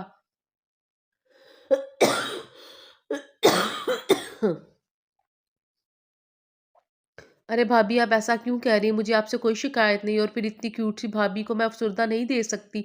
झट लहजे और चेहरे पे बशाशत ज़ाहिर की, ताकि माहीन को मुतमईन हो सके। क्यूट तो तुम हो, और तुम्हारे सब घर वाले जिन्होंने मुझे कबूल कर लिया। क्यों नहीं कबूल करते? मेरे भाई की पसंद तो ए-वन है, और इस पर इतना प्यारा सा भतीजा यूँ अचानक सब मिलेगा तो मैं सोच भी नहीं सकती थी। वो पूरे सरस से अपने शाने पर लगाकर गोया हुई। देखिए आप मानी कैसे अपने दादा-दादी से लगा रहता है। ज़रा नहीं लगता कि सबसे पहली बार मिला है हूँ। मैंने हमेशा उसके ज़हन में यही बिठाया था कि तुम्हारे पापा एक ज़रूरी काम से मुल्क से बाहर गए हैं। देखना अचानक वो तुम्हारे पास आ जाएँगी। उनकी तस्वीर से घंटों बातें करता था। वो भी खुश होते लहजे में बता रही थी, थैंक्स भाभी, आपने इतना प्यारा भतीजा मुझे दिया। वो जज़्ब से मगलूब होकर दिल से शुक्रिया अदा करने लगी। दोनों एक दूसरे की नंद भावच का हम दोस्त बन गई थी। अच्छा जल्दी से बताओ, तुम्हें समीत से शादी पर इनकार तो नहीं? माही ने मुकम्मल उसकी रजामंदी लेनी चाहिए। समीत की हरकत को तो माफ़ करने के लायक तो ना थी भाभी। उन्होंने मुझे बहुत मारा, बहुत, मेरे बाल भी बहुत खींचे। वो मुंह बसूर के बिल्कुल बच्चों की तरह उसकी शिकायत पर सर झुकाने लगे। माहीन को हंसी आ गई। अब्बू ने उसे तुम्हारे हवाले ऐसे ही तो करने का नहीं सोचा। दिल खोल के बदले लेना, बल्कि मैं तो साथ दूँगी उसकी खिंचाई में। वो शरारत से गोए, क्या आप शुमाइल को यकीन आया जो अपने भाई के खिलाफ ही बोल रही थी? ज़ाहिर है मेरी इतनी प्यारी भाई नंद को उसने टॉर्चर किया है, तो तुम भी कर लेना, बल्कि शादी के बाद तो अच्छी तरह करना। वो उसे दोष दिलाने लगी। अपने भाई के मुतालिक आप ये सब कह रही हैं? हैरत से गोया हुई। क्या करूँ, उसने हरकत ही ऐसी की है कि जूते पड़े। माहिन को तो अपना भाई प्यारा था, मगर शुमाइल का भी दिल रखना था, जो उसका साथ दे वो साथ उसका दे रही थी, चाहे भाई नाराज़ ही क्यों ना हो। वैसे राज़ की बात बताऊँ, मेरा भाई आजकल बहुत उदास रहता है। अब्बू से इतनी माफ़ियाँ माँग चुका है, मगर अब्बू का कहना है शुमाइल माफ़ करेगी तो मैं भी कर दूँगा। अंकल ने ऐसा कहा, उसे यकीन ना आया था। यानी सब के लिए वो इतनी अहम है कि अपने बेटे को रद्द कर दिया। फिर उसे चाहिए ही क्या था जब सब उसके साथ थे? अम्मी, मैं अमेरिका जा रहा हूँ, 2 साल का कोर्स है। उनके कमरे में चला आया। असर की नमाज़ के बाद वो वज़ीफ़े से फ़ारिग ही हुई थी। अब्बू इसी चेयर पर बैठे किसी किताब के मुताले में मुनहमिक थे, मगर समीत के यूँ अचानक अंदर आने पर फरमाइशी निगाहों से उसका जायज़ा ले लिया। अब कौन-सा कोर्स बाकी रह गया है? ग्रेजुएशन तो तुम कंप्लीट करके आया। अम्मी के बजाय उन्होंने नुक्ता एतराज़ उठाया था। किताब बेड पर रख दी और खड़े हो गए। एक और कोर्स है इस महीने ही मैं जा रहा हूँ। चेहरे पर तो अब उसकी झुँझलाहट और बेज़ारी ही तारी रहती थी। शादी से पहले तुम बिल्कुल नहीं जा सकते। उन्होंने दो टोक अंदाज़ में उसको जाने का प्रोग्राम कैंसल किया तो भुना ही गया। मेरा शादी का भी कोई मूड नहीं, लेकिन हम ज़ुबान दे चुके हैं सिकंदर अहमद को, इसलिए तुम ज़्यादा अपना दिमाग ख़राब नहीं करना चाहिए। पहले बेवकूफ़ियाँ कम किया जो दूसरी करने चले हो। अगर इसका कोई कोर्स है तो उसे करने तो देना। अम्मी को बेटे की सूरत पर तरस आता रहता था। सबने तो उसका बॉयकॉट किया हुआ था। फिर वो घर में भी कम ही टिकता था। मैंने जो कहा है, तुम दोनों माँ बेटे की अक्ल में नहीं आया क्या? वो नग्गावारी से बोले। समीर जलकर ही कमरे से निकला। समीर नुदरत और कुशमाला लाउंज में थे। उसे देखकर तीनों ने ही निगाह उठाई। समीत भाई जल्दी आइए, देखिए म्यूजिक प्रोग्राम चल रहा है। चाचा जान की नुदरत ने उसे पुकारा, क्योंकि म्यूजिक शोज वो शौक से ही देखता था, मगर इस वक्त कुछ अच्छा नहीं लग रहा था। कॉरिडोर से निकलता वो पोर्च में आ गया, गाड़ी में बैठा और ये जा वो जा सोच लिया था कि आज वो इस लड़की से भी दो टोक बात करना करेगा, चाहे कुछ अंजाम हो। मगरिब की अजानें हो रही थी जब वो उनके घर पहुंचा। काफ़ी अरसे बाद उसने कदम रखा था। मम्मा मम्मा, मामू जान आए हैं। मानी हॉल कमरे में शुमाइल के पास बॉल से खेल रहा था। समीत की निगाह उस पुरुटी जो सी ग्रीन कॉटन के प्रिंटेड कपड़ों में मलबूस उसके सामने थी। वो कुछ नर्वस सी हो गई। ज़रा चलो तो तुम मेरे साथ, मुझे तुमसे बात करनी है। शुमाइल का बाजू पकड़ कर वो कमरे से घर से बाहर ले जाने लगा। माहिन इतने में आ गई। शुमाइल तो डरी सहमी बेहस हरकत खड़ी थी, दिल धक धक कर रहा था। अगर समीत ने माहिन की बात ना सुनी उसे गाड़ी में बिठाया और निकल गया। शुमाइल खौफज़दा सी दरवाज़े से चिपक कर रह गई। चिपक कर बैठी थी, वो तने हुए असाब के साथ गाड़ी चला रहा था, अंदर के इंतशार को कम करना चाह रहा था क्योंकि इसकी वजह ये लड़की थी जो उसके हवासों पर दिन-रात सवार थी। उसकी नफ़रत भी समझता था कितनी करती है, अगर मोहब्बत का अमृत बनकर उसके पे टपकेगा तो यकीन कब करेगी। गाड़ी एक रेस्टोरेंट के सामने रोक दिया। "आप मुझे यहाँ क्यों लाए हैं?" वो आवाज़ भुनाने लगी थी, आँखों में वहशत थी, समीत के सपाट चेहरे को नोट कर रही थी। "मैं यहाँ इसलिए लाया हूँ, तुम्हें घर में मैं तुम मेरी बात नहीं सुनती, इसलिए आज मुझे ये कदम उठाना पड़ा है।" रूठेपन और दुरुस्त अंदाज़ में उसे मुखातिब किया, "तुम्हें ये रिश्ता मंज़ूर नहीं है तो इनकार कर दो, क्योंकि मैं भी ऐसी ज़िंदगी नहीं गुज़ारना चाहता जिसमें मुझे हमेशा ये एहसास कुचोले लगाता रहे कि मैं मुजरिम हूँ। तुम मुझे कभी वो दर्जा नहीं दे पाओगी और मैं ये बर्दाश्त नहीं कर पाऊँगा। इसलिए ज़रूरी है कि हम सब को अपने फैसले से आगाह कर दो।" लहजे में नरमी और आवाज़ को भी नरम बनाया था। निगाह मुजरिमों की तरह झुकी हुई थी। शुमाइल तो कंग-सी थी। इस उक्खड़ इंसान का ये रूप देखकर जो मुख्तलिफ लग रहा था, वो ना उससे बूले से भी निगाह डाल रहा था। औरत मेरे लिए वो हमेशा बहुत काबिल एहतराम रही है।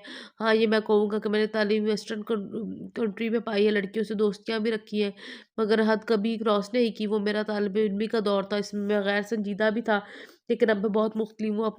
वो उसे अपने बारे में बता रहा था। शुमाइल हैरानगी से सुन रही थी। "मैं अमेरिका जा रहा हूँ, इसलिए तुम ये रिश्ता मेरे जाने से पहले ख़त्म कर दो। मैं तुमसे माफ़ी माँगता हूँ, क्योंकि हालाँकि माफ़ी की गुंजाइश तो नहीं है, फिर भी प्लीज़ मुझे माफ़ कर देना। मेरे ज़मीर पर ये बोझ हटा देना, इसलिए मैंने यह फ़ैसला तुम पर छोड़ दिया है। तुमने किसी की भी दुआओं में आकर ये रिश्ता नहीं जोड़ना।" लहज़ा शिकस्ता, हसरत भरा और मायूस और अफ़सुर्दा था। चेहरा उसके अंदर की बेमाज़ी कर रहा था। वो किस कर्ब से गुज़र रहा है। कहीं ऐसा ना हो कि आपी वाली कहानी दोबारा दोहराई जाए। दोबारा दोनों घरानों में दूरियाँ आ जाएँगी। ये कहकर गाड़ी स्टार्ट कर दी। इसी लम्हे शुमाइल ने एक लफ्ज़ भी ज़ुबान से अदा ना किया। वो शख़्स का नेदामत से पूर्ण रूप देखकर तज़ब्ज़ुब में पड़ गई थी। घर के बाहर ही उसे उतार कर दोबारा चला गया। कहते हैं मोहब्बत होने में पल लगता है और किसी की बातें दिल में घर करने में भी लम्हा ही लगता है। यही सब शुमाइल के साथ हुआ था। कल तक वो इससे नफ़रत कर रही थी और आज उसके अनोखे रूप और माफ़ी ने उसकी सोचें बदलने पर मजबूर कर दिया था। लंबा-चौड़ा समीर जो उसके दिल के दीवानों में आ गया था, उसे खबर ही ना हुई। लेकिन ये क्या, वो दूर जाने की बात कर रहा था, यानी कि इनकार से दोबारा सबकी ज़िंदगियाँ मुतासिर होंगी, दोनों घराने में कशीदगी आ जाएगी। लेकिन वो ऐसी बेहिस नहीं थी कि वो सबका सोचती थी। बर्दाश्त ना हुआ तो उसे माहिन के कमरे में रोती हुई चली आई। "वाक़ई तुम ये दिल से कह रही हो ना?" माहिन पर तो शादी मर्ग तारी हो गई थी। शुमाइल ने की शर्मगीन लहजे और बातों को सुनकर, "जी भाभी प्लीज़ आप उन्हें रोकिए, मैंने आपको सब बता दिया है।" भीजी-भीजी निगाहों को झुकाए वो एतराफ़ करती है, कितनी अच्छी लग रही थी। माँ ने बेख्तियार उसकी पेशानी चूम ली, "कान से पकड़ कर रोकूँगी। नवाब को जाकर तो दिखाया वो यहाँ से।" उसने जल्दी से कहा, और घर जाके अम्मी और अब्बू से जल्द शादी की बात कर वो जा घर जाके अम्मी और अब्बू से जल्द शादी की बात करेगी। शुमाइल, वैसे एक बात कहूँ, तुम्हें उसे अपनी मोहब्बत का कैसे यकीन दिलाओगी? मैंने की सरगोशी के कान में कि वो लब भींचकर मुस्कुराहट रोकने लगी। आ जाएगा यकीन जब उन्होंने वाज़िया कर दिया कि उनके दिल में मैं अभी भी हूँ वही पर बड़ी समझदार हो जो उसकी बातों का मफ़हूम समझ गई हो। क्या बात है, इतनी कितनी बातें हैं जो आप दोनों की ख़त्म ही नहीं हो रही। मैं कब से ऑफ़िस से आया बैठा हूँ। नमीज़ उसे ढूँढते हुए अंदर आ गया थी। शुमाइल फ़ौरन सँभल कर ही बैठ गई। माहिन बैठ के उठी, "पहले डिनर कर लें, फिर मुझे अम्मी और अब्बू से मिलने जाना है, कोई ज़रूरी बात करनी है।" उनके साथ कमरे से निकल गई क्योंकि पहले सिकंदर अहमद और मिसेस सिकंदर से भी तो तज़किरा करना था। डिनर के बाद वो रमीज़ के साथ घर चली गई। अम्मी-अब्बू से बात भी कर ली क्योंकि रमीज़ को भी कोई एतराज़ ना था अगर जल्द शादी हो जाए। इस महीने की तारीख भी रख लें। मगर समीत को पता चला तो माहिन से बाज़-परस करने दूसरे दिन घर पर आ गया। "अरे समीत बेटा आओ।" मिसेस सिकंदर गैर मुतवक्का उसकी आमद पर हैरान हुई थी। नाश्ते के बाद शुमाइल भी कम लाउंज में ही बैठी थी। फ़ोन पर वो मरीम से बात करके फ़ारिग हुई थी। जी, वो आप ही से मिलना था। सपाट चेहरे के साथ वो सामने वाले सिंगल सोफ़े पर बैठ गया जहाँ सामने शुमाइल बैठी थी। शर्मो घबराहट में वो उठी थी। "अरे तुम और इस वक़्त खैरियत तो है ना?" माँ इनको इत्तला मिली तो वो आ गई। मिसेस सिकंदर समीत के लिए रिफ्रेशमेंट के लिए मुलाज़िमा को हिदायत देने के लिए उठ गई। शुमाइल ने तो फ़ौरन दौड़ लगाई। समीत ने देख लिया था। "ये आपने क्या शो ये आप क्या शोशा छोड़ के आई हैं?" वो खफ़कीस के साथ बरहम हुआ था। "ठीक कह कर आई हूँ, शादी तो होनी ही है ना, फिर यहाँ ऐसा कोई मसला नहीं तो हमें शुमाइल की शादी करने में मुश्किल हो।" हनूज़ इत्मीनान से बोल रही थी। "आपी मैं आपकी नंद को सब बता दिया है, फिर भी वो राज़ी है।" समीत को तो हैरानी के साथ-साथ उकताहट घिसे घिसे घिसाहट भी थी। हो सकता है तुम उसे अच्छे लगने लगे हो, शरारत से बोली समीर ने लंबी सांस लेकर।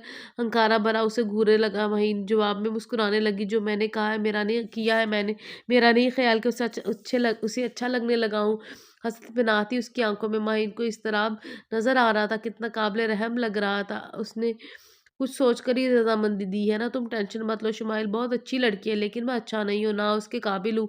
झट बोला था शुमाइल। कॉरिडोर में खड़ी सारी उनकी गुफ्तगू सुन रही थी। समीत की आवाज़ और लहजे में मायूसी, शर्मिंदगी सब था। वो इतनी संगदिल भी ना थी कि किसी शर्मिंदा होते शख्स की हालत पर बेहिस बन जाती। समीत की कैफियत समझ रही थी। वो इतनी गहरी सोच में गर्क थी कि समीत की मौजूदगी का भी एहसास ना हुआ। लम्हा भर को रुका, अपनी मसूर को मखसूस भीनी परफ्यूम की महक बिखेर कर गुजर गया। सारा कुछ इतनी तेज़ी से हो रहा था कि सब हैरान थे। कशमाला तो भाई की शादी पर फूले नहीं समा रही थी। समीर ने समीर को छेड़-छाड़ के गुस्सा ही दिला दिया था। समीर लास्ट वार्निंग है, अगर मज़ीद बकवास की ना अच्छा नहीं होगा। वो जिलबिला ही रहा था। यार शादी हो रही है, मुँह तो ठीक कर लो। देखना चाचा जान से कहता हूँ तेरा भी बंदोबस्त कर दे, ताकि ये जो खीकी है ना बंद हो जाए। वो तेज़ लहजे में चीखा। इस वक़्त चाचा जान का गुज़र हॉल कमरे हुआ। दोनों एक दूसरे पर कुशन उछाल रहे थे। समीर बेटा तुम फ़िक्र ना करो, इसका भी मैंने बंदोबस्त कर लिया है। जिस दिन तुम्हारा वलीमा है उसी दिन इसकी मंगनी है शुमाइल की सहेली मरियम से। उन्होंने घोर धमाका ही किया था। समीर की तो आँखें फट गई। समीर दंग रह गया। ये मामला सेट कैसे हुआ? अब्बू जी, समीर को होश आया तो मिनमनाया। समीर को हँसी आने लगी। माहीन ने हमसे ज़िक्र किया था, फिर माहीन के घर ही में हमने उसे देखा था। तुम्हारी अम्मी और बड़ी अम्मी ने ओके कर दिया। मरियम के घर वाले भी बड़े को भी कोई एतराज़ नहीं, लेकिन अब्बू मुझसे तो पूछ लेते। उसने दिहाई दी, निकाह के वक़्त पूछा जाएगा तुमसे। वो उसकी सूरत देखकर मुस्कुराते हुए चले गए। समीर का कहका पड़ा। समीर ने उसकी खूब दुर्गत बनाई थी। अम्मी ये क्या सुन रहा हूँ, मेरी भी मंगनी? समीर तिलमिलाया हुआ आया, जहाँ बड़ी अम्मी और चच्ची जान नुदरत से किसी चीज़ के लिए इश्तिहार करवा रही थी। वैसे भी समीर की शादी में 1 हफ्ता था। चंद ज़रूरी चीज़ें रह गई थी। शुमाइल की सहेली है, अच्छी है, हमने सारा प्रोग्राम सेट कर लिया है। मगर अभी मुझसे तो ज़िक्र कर देती ना आप मैंने देखा ही कब है। परिज़ार चेहरे पर बेज़ारी थी। समीर की शादी पर होगी, देख लेना। और फिर तुम्हारे बड़े अब्बू ने शुमाइल से रिश्ता तय करते वक़्त समीर से भी नहीं पूछा था, इसलिए तुम भी खामोश रहो। नुदरत भाई को मरीम की तस्वीर ला के दे दो, कल ही माहीन ने भेजी है। वो साथ ही नुदरत को हुक्म देने लगी। जब सब सारा कुछ तय हो गया तो तस्वीर भी नहीं देख रहा, वो बच्चों की तरह एहतजाज कर रहा था। रहने दो रुकैया, नहीं देख रहा तस्वीर तो। बड़ी अम्मी ने भी ज़्यादा इसरार को मना कर दिया। समीर सब्र के घूंट भरता अंदर चला गया। समीर ने फिर कहका लगाया, तो इतनी फ़िक्र ना कर, मरियम को मैंने देखा है, खूबसूरत है, अच्छी लगेगी तुझे भी। समीर ने मरियम को अक्सर शुमाइल के साथ देखा था, तो तू तो खुश है ना? जी नहीं, अपने दिल की बात तो अभी तक समीर तक को नहीं बता सका था। वो पहली ही निगाह में शुमाइल के मलूकती हुस्न का असीर हो चुका था। अपने जज़्बात छुपाने में तो वो माहिर था। चेहरे पर फ़ताहमंदी और खुशी झलक रही थी। एक बार तूने इंतकाम में अगवा किया था, अब हमेशा के लिए कर लेगा। वो फिर उसे छेड़ने से बाज ना आया था। तो समीर झीप गया। ना मुझे खुशी है ना फ़ताहमंदी, वो जिन संजीदा ही हो गया। समीर तुम ऐसे बिहेव क्यों कर रहे हो यार? खुश हो। शमाइल इतनी तो बुरी नहीं कि तुम इसे इनकार करते रहो। समीर ने भी संजीदगी तारी की और समझाने लगा।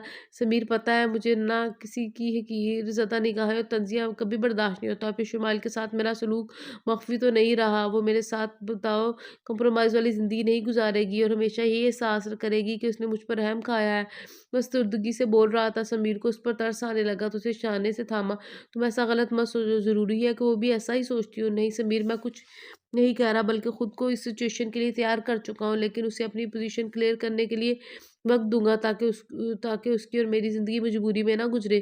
खिड़की से बाहर वो लॉन में रात की स्याही में चाँद पर निगाह मरकूज़ किए गंभीर और पुरसोच अंदाज़ में बोल रहा था। कब से वो सोने की कोशिश कर रहा था, मगर नींद नहीं आ रही थी।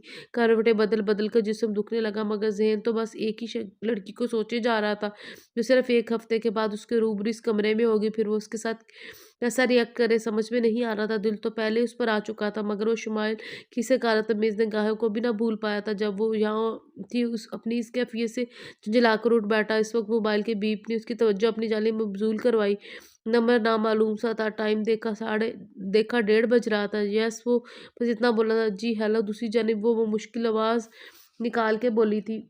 समीर निस्वानी आवाज़ पर चौंक गया। कुछ खुशगुमानी भी थी। फिर मुखातिब हुआ, कौन साहिबा बोल रही हैं? मैं हूँ शुमाइल बात कर रही हूँ। डरे-डरे झिझकते हुए गोया खैरियत? इस वक्त फ़ोन करने की वजह इस फ़हामिया अंदाज़ में पूछा। फिर बेड की बैकग्राउंड से टेक लगा रही है। सरशारी भी थी, यूँ थी कि रात के इस लम्हे फ़ोन आया। कैसे हैं आप? घबराहट में खैरियत पूछ बैठी। इतनी रात को सिर्फ़ ये पूछने के लिए फ़ोन किया कि मैं कैसा हूँ, तंज़ किया। वो मैंने इसलिए कॉल की थी कि वाक़ई आप ठीक हैं, और ना जाने क्यों अल्फ़ाज़ ही उसका साथ नहीं दे रहे थे, लेकिन शायद सहरंगेज़ आवाज़ उसके आवाज़ मुख्तल कर रही थी, मैं वाक़ई ठीक हूँ। अगर फिर भी यकीन नहीं आ रहा तो ठीक है, 1 हफ़्ते बाद आज ही के दिन मेरे ख़्याल में टाइम भी यही होगा, अच्छी तरह पूछ लेना, बल्कि देख भी लेना ठीक हूँ या नहीं। झूठ हूँ या नहीं, या झूठ बोल रहा हूँ। शरारत पर उतरा था शुमाइल की तो मारे हया की आवाज़ ही कंग हो गई, लाइन ही काट दी है। समीत के नाभी होठों पर मैंने ख़ज़ मुस्कुराहट रेंग गई थी, आंखें बंद कर ली, जैसे इस लम्हे शुमाइल अपनी तमाम तर हशर समानियों के साथ उसके करीब ही हो हूँ तो मोहतरमा मेरा मूड भी चेक करना चाह रही थी। दिल को एक गोना खुशी भी हुई थी इसकी इस फ़िक्रमंदी पर। फिर मोबाइल भी साइड पर ही रख दिया था। फिर भूई भूई इतनी रात को क्या मसला हो गया, सोने दोगी या नहीं? नागवारी ज़ाहिर की, सॉरी मुझे आपसे कुछ कहना था। वो मिनमिनाई और लड़सती आवाज़ भरा गई। अब कहना फ़िज़ूल है, क्योंकि फ़ैसले का इख्तियार तुम्हें दे दिया था। अब तुमने जो भी कहना है अब तुमने जो भी अब तुमने कुछ ना कहा अब कहना फ़िज़ूल है, क्योंकि फ़ैसले का इख्तियार तुम्हें दे दिया था। जब तुमने कुछ ना कहा, अब कहना कुछ समझ नहीं आता। गुस्सा हनूज़ बरकरार था। कुछ देर पहले के खुशकुन ख़यालात भग से उड़ गए थे और आँखें बंद किए लेट गया, मगर तसव्वुर में वही आए जा रही थी, जबकि वो सोचना नहीं चाह रहा था। दिनों ने पल लगाकर उड़ना शुरू कर दिया। उसकी सरमाइयों मेहंदी का दिन आ गया। दिल की हालत ऐसी थी कि किसी चीज़ में नहीं लग रहा था। मरियम रहने आई हुई थी, उसकी एक ऐसी सहेली जो उसके बहुत करीब थी। सुनो शुमाइल, इतनी उदास मत रहो। कैसे ना रहूँ, तुम मेरी कैफियत से वाकिफ़ हो ना। मेरा दिल खुश तो ना होगा। माइयों के जर्द गोटे किनारी के कपड़ों में मलबूस खुद भी सरसों ही लग रही थी। जितने दिन करीब आ रहे थे, समीत का सोचकर बेयकीनी और बेकुली बढ़ती जा रही थी। इस तरह तुम्हें उदास होने से भी कुछ नहीं होगा। तुम रूबरू जाकर उनसे रूबरू जाकर उनसे बस जाना, बस कहना। तो बस उनके रूबरू जाकर ही कहना। मरियम खुद भी ग्रीन शिफॉन जॉर्जेट के जदीद तरह स्टाइलिश शूज़ में खासी दिलकश लग रही थी। क्या वो यकीन कर लेंगे? अफ़सुर्दगी से गोया है, घुटनों के गिर्द बाजू लपेटे बेड पर बैठी थी मरियम की ने मुस्कुराती और मैंने ख़ेज़ निगाह डाली। अब यकीन दिलाना तुम्हारा काम है। कौन सा तरीका इस्तेमाल करती हूँ? यहाँ मेरी जान निकली जा रही है, तुम्हें मज़ा आ रहा है। शुमाइल को उसकी हँसी पर गुस्सा दिला दिया था। कुशन उठाकर मारना चाहा कि ज़िम्माहीन झिलमिलाते मजेंटा कलर सूट में अंदर चली आई। अरे मरियम निकलो भी बाहर, मेहंदी होने वाली। वो भाभी मैं मरियम तो खुद भी अंदर समीर की वजह से छुप कर बैठी थी, जिससे 2 दिन बाद मंगनी थी। बाकायदा रूबरू तो माँ इन दोनों को मिलवा ही चुकी थी। उस दिन के बाद से मरियम और झिझकने लगी थी। अरे क्या शर्मा रही हो समीर, सुना है नहीं आएगा। माँ इन ने यकीन दिलाया, मगर मरियम समझ रही थी कि वो महज उसे कमरे से निकालने की वजह से झूठ बोल रही है।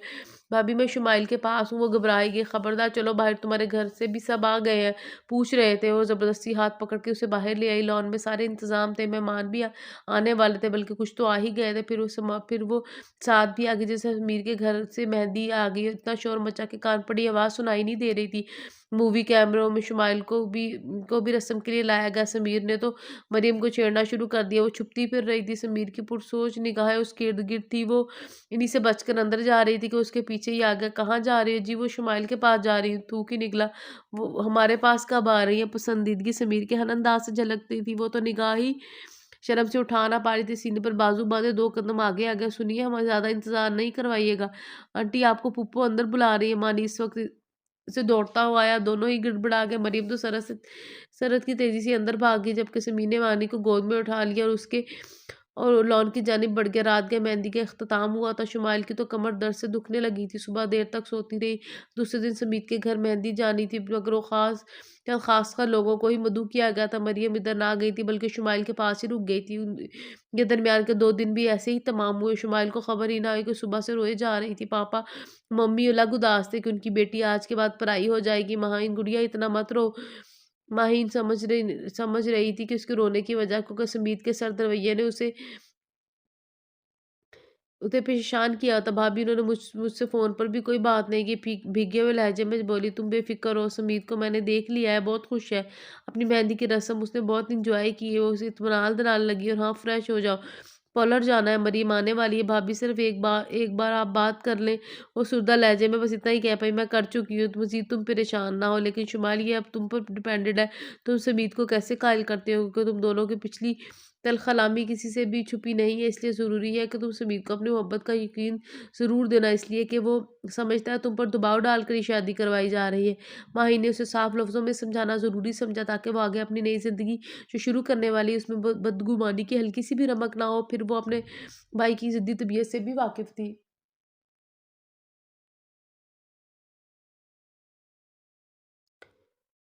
फिर वो अपने भाई की ज़िद्दी तबीयत भी जानती थी कि समीत को कैसे और क्या कहकर यकीन दिलाएगी कि लम्हा भर में उसमें उसे अपना सब कुछ उसके आगे हार बैठी है। अगर मुज़िर है तो उसकी निगाहें करम की, कब तक तैयार हो के तुम कमरे से बाहर निकलोगे? ऊपर कमरे में चले आओ। समीत को उछल ही गया था, ड्रेसिंग टेबल के आगे खड़ा अपनी शेरवानी के बटन बंद कर रहा था। वो अब्बू मैं आ ही रहा हूँ, उन्हें देख कर तो उसके हवास गुम हो जाते थे। फिर वो तनकीदी कमरे पर भी तायराना निगाह डाल चुके थे जो फूलों से सजा हुआ था। ज़मीन झीप कर ही रह गया था। सुनो, उल्टी-सीधी कोई बात नहीं करना, शुमाइल से यकदम ही वार्न किया गया। जी उसका मुँह हैरत से खुला। माहीन बता रही है बच्ची पहले ही तुमसे खौफ़ज़दा है। अगर इतनी खौफ़ज़दा है तो शादी पर रज़ामंदी क्यों दी? उसके तो सर पर लगी। गुस्सा भी आया कि ज़रूर शुमाइल ने ही उसके मुतल्लिक़ माहीन को भरागा। माहीन ने अब्बू को ज़्यादा बकवास करने की ज़रूरत नहीं है। शुमाइल अगर तुम्हें माफ़ करेगी तो मैं भी माफ़ कर दूँगा। ये ख़्याल रखना कोई भी हरकत करने से पहले ये ज़रूर सोच लेना, इस बरगद से निकाल दूँगा। और आज के दिन भी तो उसे बख्श रहे थे। समीर ताज्जुब भरी निगाह डालकर रह गया। समीर को ही तैयारी में मदद देने आया था। 5 मिनट में नीचे पहुँचो, हुक्मिया अंदाज़ में कहते चले गए। समीर दाँत पीसकर ब्रश उठा के उसके उसके जाने के बाद दीवार पर दे मारा। समीर कंट्रोल यार उसे सँभालने आगे बढ़ा। यार अब्बू की सुनी क्या कह रहे थे? मेरी कोई अहमियत ही नहीं है आज उसकी नज़र में, लड़की की अहमियत है, वो मुझे माफ़ करेगी तो अब्बू भी जब ही करेंगे। वो मुझसे बुला रहा था, दिल तो ये कर रहा था कि शुमाइल सामने हो तो उसकी साँस रोक दे। अभी घर आई नहीं है, सब पर कब्ज़ा जमा लिया। समीर ने बड़ी मुश्किल से उसे सँभाला, मगर समीर के दिल में शुमाइल के हवाले से अच्छे और मुस्बत ख़्याल आ रहे थे। वो नागवारी और नफ़रत की वजह से भग से उड़ गए। अपनी शादी में भी वो खुश ना था। सबके ही चेहरे खुशी से तिलमिल तमतमा रहे थे। पहलू में मौजूद शुमाइल का खूबसूरत वजूद भी समीर को ना चौंका सका। डिनर और उसके बाद रुखसती के टाइम तक वो चेहरे पर तनाव और सख्ती लिए हुए था। सबके चेहरे खुशी से तमतमा रहे थे। पहलू में मौजूद शुमाइल का खूबसूरत वजूद भी समीत को ना चौंका सका। डिनर और उसके बाद रुखसी के टाइम तक वो चेहरे पर तनाव और सख्ती लिए हुए था। माहिन उसे नोट कर रही थी। अभी भी मूड ठीक नहीं हुआ उससे। बर्दाश्त ना हुआ तो इस्तफ़सार कर बैठी। अब भी बहुत बुरा किया मेरे साथ आप सब ने। कभी सरगोशी में बोला। शुमाइल की समाअतों ने ये सब सुना। दिल धड़क-धड़क उठा था। शुक्र करो इतनी खूबसूरत लड़की को सारी उम्र के लिए तुम्हें दिया जा रहा है। माही ने फ़ख्रिया लहजे में कहा। समीर ने उसे घूरा। मुझे ऐसी खूबसूरत लड़की की ज़रूरत नहीं थी। ना कल और ना ही आज। दिल तो ख़राब ऐसा हुआ कि लहजे में कि तलख़ी और नागवारी थी। शुमाइल को तो वैसे ही इतने दिनों से डर और ख़ौफ़ की वजह से सुकून और करार ख़त्म था। ज़्यादा बको मत, माही ने डाँट दिया। फिर वो स्टेज से उतर के रुखसी का शोर होने तक सिकंदर अहमद, मिसेज़ सिकंदर ने शुमाइल और समीत को ढेरों दुआओं से नवाज़ा। रमीज़ अहमद की आँखों में भी नमी दर आई थी। उनकी इकलौती गुड़िया सी बहन पराई हो गई थी। मानी को तो अपनी फूफो के पास से हटने को तैयार ही नहीं था। मानी तो अपनी फूफो के पास से हटने को तैयार ही नहीं था। समीत ने हैरानी से फूफो भतीजे की मोहब्बत देखी। 3-4 महीने में ही मानी सभी से घुल-मिल गया था। सिकंदर साहब, आज आपने हमें अपनी नज़रों में सुरख़रू कर दिया। आपने अपनी बेटी हमें दे दी। अब्बू ने तो शक्कर भरी आवाज़ में कहते उनके गले से लग गया। समीत की शर्मिंदगी से निगाह झुक गई। जाने कि उसे ये एहसास हुआ कि वो इन सब के लिए अभी भी हक़ीर तरीन ही है। बुझे-बुझे दिल और सोचों के साथ शुमाइल को अपनी हमराही में लिए वो आ गया था। ना अंदाज़ में जोश था, ना ही मायने ख़ेज़ वलवला। घर आते ही जाने कहाँ चला गया। महीन उसके साथ आई थी। खूबसूरत से सजे बेडरूम में शुमाइल को बिठाकर चली गई, मगर उसका दिल तो धड़के ही जा रहा था। जाने वो उसे कबूल करेगा भी या पहले तड़पने का मरहला उसे गुज़ारेगा पहले तड़पने के मरहले से गुज़ारेगा। और डीप रेड कलर के लहंगे में मेकअप ज्वेलरी और अपने हँसने को 2 आतिशा बनाए उस दुश्मन ने जहाँ की मुझसे थी। जाने कब वो अंदर आया आया या बारे बारे हया से वो सिमट के बैठी। कलाइयों में मौजूद चूड़ियाँ इस मुहीब सन्नाटे में नग़मे बिखेरने लगी। समीत ने निगाह तिरछी की। शुमाइल पहलू बदल के रह गई। वो वार्डरोब से कपड़े निकाल कर वॉशरूम चला गया। चंद मिनट में बाहर आया। ड्रेसिंग टेबल में अपना जायज़ा लिया। फिर लाइट ऑफ की। नाइट बल्ब की मलगजी रोशनी में शुमाइल के क्या ख़ैज़ हुस्न पर भूले से भी निगाह न डाली, बल्कि तकिया सीधा किया, दराज़ हो गया। शुमाइल दुःख और ताज्जुब से निगाह अपनी राइट टेबल पर डालकर रह गई। जिसने कोई भी बात ना की थी वो हैरान भी थी। अगर आप ये समझ रहे हैं कि मैंने ज़बरदस्ती आपकी शादी की रज़ामंदी दी है तो ऐसी कोई बात नहीं। मैंने खुद अपने दिल की रज़ामंदी के साथ आपको कबूल किया है। रहा कि आपने जो किया मेरे साथ वो एक फ़ितरी अमल था, भाईजान की गलती थी। शायद आप एहसास ना दिलाते तो शायद हम सब इस हकीकत से लाइलम रहते। वो कदर तवक्कुफ़ से बोली, आप मुझे अपने साथ बाहर ले गए थे और सारी बात क्लियर की। मुझे आपका वो अंदाज़ सच्चा और खरा अच्छा लगा। बस वहीं से मुझे मेरी सोचों में आपका बसेरा हो गया। आपकी पिछली तमाम बातें भुला दें, निगाह उस पर उसकी झुकी हुई थी। मुझे नींद आ रही है, चेंज करके तुम भी सो जाओ। नरोठापन और सर्द-मैरी हनूस थी, लेकिन शुमाइल का इकरार और एतराफ़ की खुशी भी दे रहा था। प्लीज़ आप मुझसे बोलिए तो गुस्सा करें ना, जो कहना कहें, लेकिन प्लीज़ मुँह मत फेरिए। वो रो दी थी। सुमीत इस वक़्त उठकर बैठ गया। वह रफ़्तगी सुबह उसकी जानिब मुतवज्जा हुआ, जो उसे ही देख रही थी। मैं सच कह रही हूँ, मुझ पर कोई दबाव नहीं था। यकीन दिलाया, लेकिन मुझे जाने क्यों ऐसा लगता है कि ये मजबूरी का सौदा है। मैं अमेरिका जा रहा हूँ अगले हफ़्ते, घरवालों को नहीं पता है। दिल तो अब उससे दूर होना नहीं चाह रहा था, लेकिन अना उसे रोक रही थी। इतनी जल्दी कैसे खुद को झुका ले? प्लीज़ आप मेरी बातों पर यकीन तो कर लें। सिर्फ़ एक बार इल्तिजाइया लहजे में बोलती सुमीत को इतनी अच्छी लगी कि महबूब ज़दा रह गया। उसका एक-एक नक्श और उस पर ये सूरत जो सिर्फ़ उस पे ये रूप जो सिर्फ़ उसके लिए था, वो बिलाशुबा हसीन तरीन थी।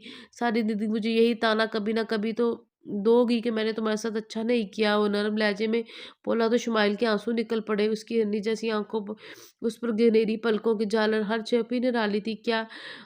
ये क्या कब अच्छा किया क्या कब अच्छा किया, ना पहले और ना अब। और क्या कब अच्छा किया, ना पहले और ना अब कर रहे हैं, दोनों तरफ ही नुकसान में मैं नुकसान में ही। वो मुतर्रब आवाज़ में और तेज़ लहजे में शिकवा कर बैठी, वाट देखा आज फिर तुम मुझे एहसास आज वाट देखा आज भी तुम्हें एहसास है। ठीक है, मेरी तरफ से कोई ज़बरदस्ती नहीं। तुम यहाँ रहो, मैं और या वहाँ रहो, मैं फिर भी इस मुल्क में नहीं रहूँगा। तंग ही गया और उठकर दोबारा सीधा दराज़ होकर शुमाइल ने लम्हों में ही हरकत की थी। आप मेरे साथ ऐसा नहीं कर सकते। वो उसके सीने पर सर रख चुकी थी। समीर तो किंग रह गया। उस पे शादी मर्ग तारी होगी। वो तो तसव्वुर भी नहीं कर सकता कि शुमाइल की खुद साख्ता हरकत का मैं आपको नहीं जाने दूँगी। मैं आपसे मोहब्बत करने लगी और इस तरह मुझसे दूर नहीं जा सकता। समीर अभी तक हैरत-इन बसात की तस्वीर बना हुआ था। उसके नर्म और नाज़ुक हिनाई तलाई उंगलियों से सजे हाथ समीर के चेहरे को हाथों को छू रहे थे। सोच लो, बाद में पछतावा ना हो। शिकायतें फिर फिर तुम मेरी शिकायतें सबसे करती फिरो। लहजे में शोखी तरंग और मैंने खरी झलकने लगी। क्या चौंक कर सर उठाया, हिरनी जैसी आंखें पूरी वाह थी। प्यार, ये कहकर समीर का जानदार शरारती कहका पड़ा। वो ब्लश हो गई। अगर मंजूर है तो ठीक है, मैं जाऊंगा भी नहीं। वो मुब्बम सा मुस्कुराया तो हया से सिमटने लगी। मैं मानता हूँ तरीका मेरा गलत था। मैं तुम्हें आप ही और रमीज भाई के रिश्ते के मतलब बता सकता था। एकदम ही शर्मिंदगी ने घेर लिया। चलिए, जो हुआ सो हो गया। सभी ने माफ़ किया और किसी को भी शिकायत नहीं है आपसे, बल्कि आपकी खामोशी ही ने मेरे घर वालों को एहसास दिलाया कि आप बुरे नहीं हैं। बस हालात ने आपको मजबूर कर दिया था। शुमाइल उसके मौजूद होने पर बोली। सुमीत ने इस परी पैकर को अपनी सेहत अंगेज आंखों में समाया, जो उसे मनाती हुई कितनी दिलकश और अपनी अपनी सी लग रही थी। शुमाइल ने झुक कर सर झुका लिया। और तुम्हें मुझसे अब तो कोई शिकायत नहीं है ना? खुमार आलूदा लहजा नफ़ी में सर हिलाया। समीत ने उसकी कोमल से दोनों हाथों अपने मजबूत हाथों के शिकंजे में बड़े प्रेम से लिए और गर्मे शौक से उससे निगाह मिला पा रही थी। अब तो नहीं जाएंगे ना? शर्मगीन लहजे में गोया हुई। अरे कौन काफिर है जो मोहब्बत का ठाटे मारता समुंदर छोड़ के जाए? बल्कि आज तो मैं इस समुंदर में डूबना चाहता हूँ। शुमाइल को खुद से करीब करके वो एक शरारत कर चुका था। और वो पुरहिद्दत लिम्स पर हवास बाख्ता सी हो गई थी। कितना शौक हो रहा था वो, क्योंकि उसके दिल से कितना बड़ा बोझ उसने कम कर दिया था। शुमाइल खुद को खुशकिस्मती तसव्वुर करने लगी थी जिसने उसे जख्म दिए थे। और अब वो कितना प्यारा सा हो गया था। उसकी एक एक अदा में प्यार ही था। मेरी रहनुमाई निकालिए पहले। शुमाइल को शरारत सूझी। इतनी बड़ी रहनुमाई का तोहफा नजर नहीं आया। मैंने खैर शरारत फिर कर चुका था। शुमाइल फिर ना बोली, बल्कि वो उसकी वारफ्तगियों में पिघलने लगी। वो समेटता रहा। कितनी शांत हो गई थी वो रूठे हुए समीत को मना के। इसके साथ ही हमारा आज का नावल ख़त्म हुआ। मुझे उम्मीद है कि नावल आपको अच्छा लगा होगा। जल्दी मिलते हैं किसी बेहद अच्छे नावल के साथ। तब तक के लिए अल्लाह हाफ़िज़।